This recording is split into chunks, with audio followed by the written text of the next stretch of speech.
What is my dream artistic swimming repertoire?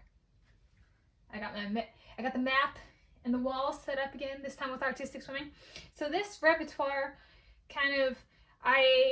the main kick used in artistic swimming to keep one floating is egg beater kick. And I was in water polo, competitive water polo, and my first season, if I'm recalling correctly, was about when I was approximately 13, plus or minus a year. So over 15 years ago, me and my friends, we kind of learned the egg beater kick in water polo and kind of would play around in open swim and just kind of tread for fun. How high can we get up? Can we do this and that? So kind of artistic swimming dreams kind of manifesting a little over 15 years ago. So over 15 years later, I can kind of start to communicate my artistic swimming dream repertoire. So let's go to the wall. All right, my dream artistic swimming repertoire. So up first, there's one standard, a second like semi-standard depending on the competition, and then a third that's not really an event yet, but there's siblings in artistic swimming, be it 2s or 3s, and so it'd be kind of fun for it to be an event, and it'd be easier than kind of the dual format, which is like people facing off, which would require kind of more infrastructure and grounding for that kind of format to debut, versus like 3 people performing together.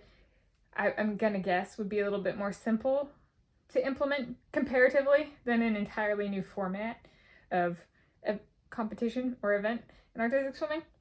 So let's get started. Up first is solo female. So I am a woman, I am female. So solo means performing by oneself. And it'd be the technical routine and the free routine. And so average, so there's heats final, average of 150 seconds, so 2.5 minutes. And then you do that twice, so it's about 5 minutes. 5 minutes.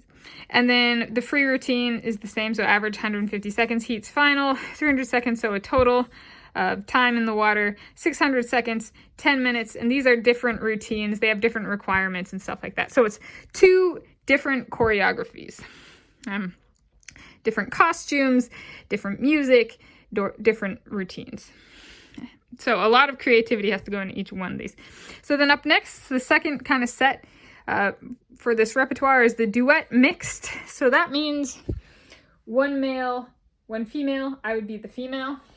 So there's the technical routine and then the free routine, each average approximately 2.5 minutes, 150 seconds, heats final. So 300 seconds, free routine, average 150 seconds, heats final, total of 300 seconds. Total for both events, 600 seconds or 10 minutes. So that's 20 minutes between these 2 sets, or 4 total events. And then up currently, this is not really a event on the international, like regional, continental, global scale. It's not really an event. It could be an event somewhere that's competed in competition. Even if just kind of for fun. I don't know though. So this one, I'm one of the kind of, artistic swimming is a sport that biological women are favored over biological men, and biological women score higher than men.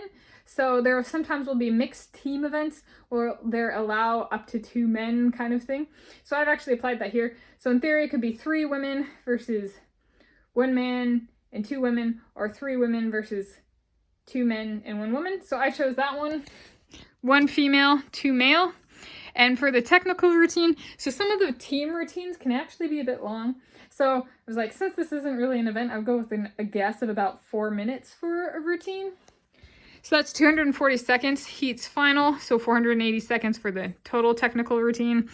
And then for the free routine, same thing, 240 seconds, heats final, so 480 seconds total. So that'd be 960 seconds for both events, or 16 minutes. So altogether, it'd be 16 plus 10 is 26, plus 10 is 36. So over a half an hour for these 6 events.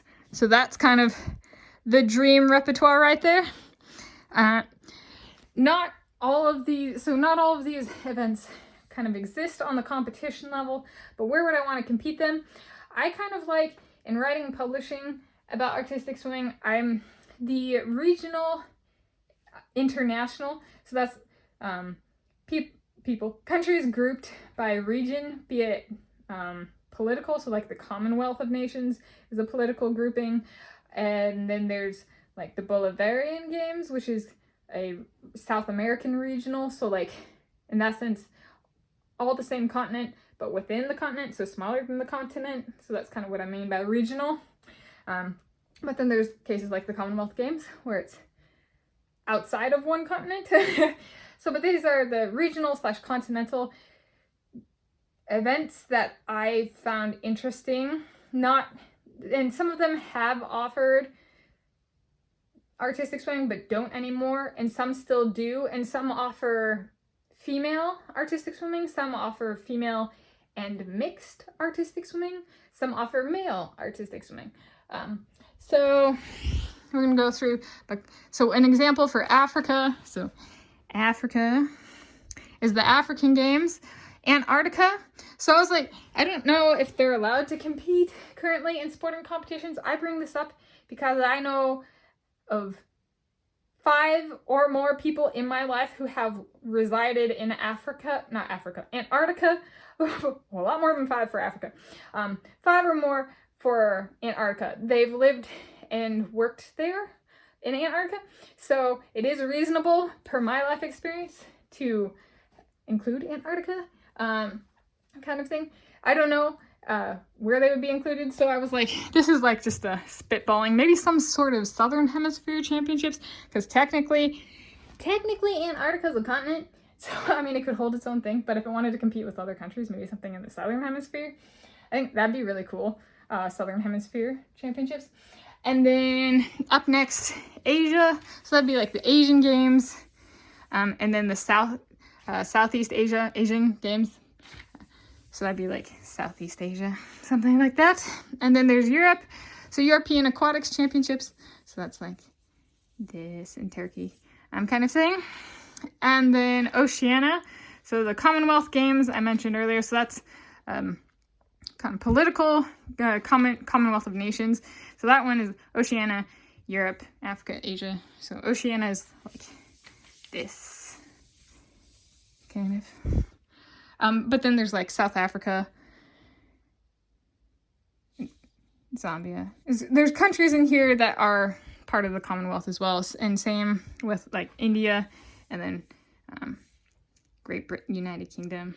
Well, yeah, like Scotland, England, that kind of thing. Okay, digressing. North America and Central America. So there's the Pan American Games. Pan American Games are all of this. And then there's the Central American and Caribbean Games. So that's like this. And then for South America, there's the South American Games. So that's South America. The Bolivarian Games, which is like that kind of. And then other. So this is a regional one, Mediterranean Games. So this is for countries on the Mediterranean Sea. So it's like this. That doesn't mean the countries always compete, but that's kind of like who it's open to. And then there's also one, so this is a bit different, is the Islamic Solidarity Games. There are some religion, there's LGBTQ plus kind of events. So there's different groupings for sporting competitions too. But I was like, Islamic Solidarity Games, because I'm a Muslim. So those are kind of examples of what dream competitions might be for this dream artistic swimming repertoire of mine. Is there anything else I want to say?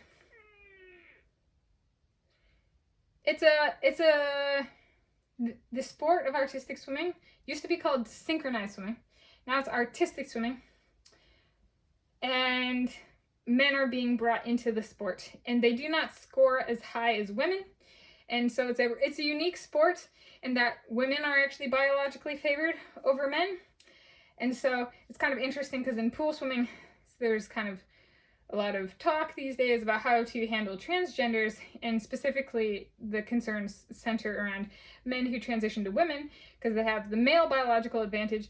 And artistic swimming is a very interesting sport because the exact opposite is the problem of women transitioning to men and then competing as a men and scoring higher than the men because they're biologically favored instead of the males.